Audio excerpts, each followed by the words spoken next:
Hey guys, welcome back to the channel. Today I'm doing a little bit of work on my honeydew list.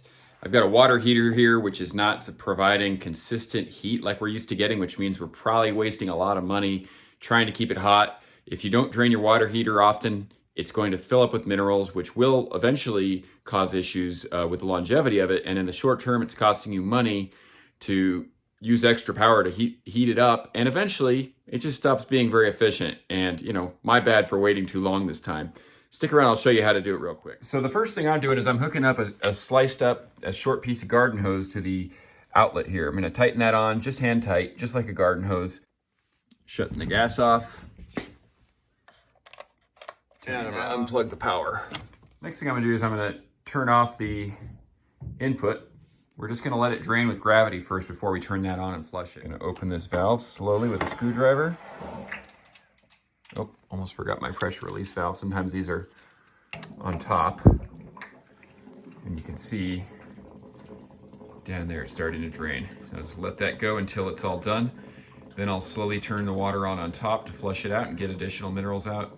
And I'll close things up. All right, we can see that's done draining. So what I'm gonna do now is I'm gonna come back over to the cold water inlet and I'm gonna turn that on, and that's gonna kick up all the sediments on the bottom and should give us a nice supply of gunk coming out here, which you can already see there's a little bit of gunk right there. It's gonna get even more fun. Look at that. Nasty, weird, gelatinous blue chunks. I bet you. By the way, don't ever drink hot water from your tap. That stuff just lives in there. And from what I know, it is bacterial and just yucky stuff. So don't drink that water. This water heater was so full of it. Look at this. The hose is clogging up. I'm going to have to do something. I'll probably just squish the hose until it starts running again. Look at that. Broke it free. Look at all that junk that just came out. I'm going to turn this off and let it drain. Let it drain all the way out again. And then I'm going to run that cold water on again because I want it to basically stir up as much as possible. Once the tank starts filling up much past your valve, you're no longer putting a lot of water pressure into the bottom versus once you drain it completely, if you turn this on abruptly, it's gonna kick it up pretty fast. So I'll just do that process several times until we stop having those disgusting blue chunks. Go on flushing. Oh yeah, they're still coming. Look at that. Look at this, there's so much of that stuff, it's clogging the drain. I need to try to flush it down there. Just crazy. If this doesn't convince you to flush this system more often than I did, I don't know what will. I know I'm a converted water flusher at this point.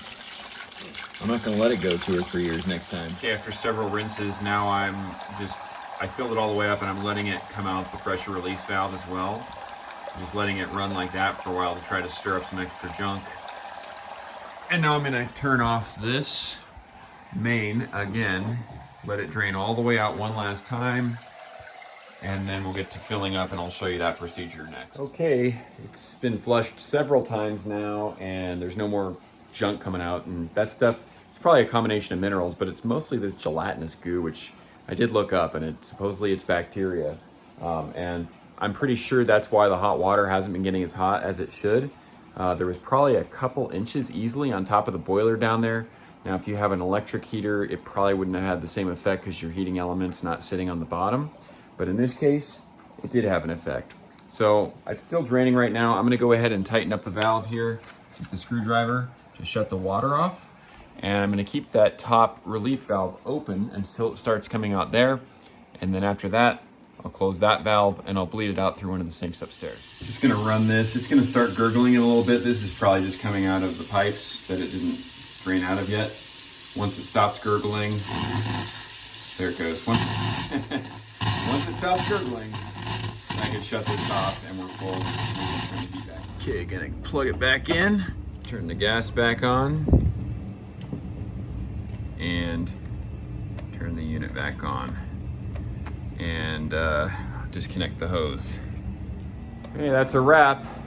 Make sure when you put everything back together, you do it in that same order. The heat goes on last. You could damage your burner, or if you have electric, your elements. Anyhow, I hope that was helpful, guys. If you liked the video, please give it a thumbs up and share with anyone that might need it. If you have questions, please leave them below. And if you like other DIY handy type stuff, I'm doing this kind of video all the time. Please subscribe to the channel. Thank you for watching and have a great night.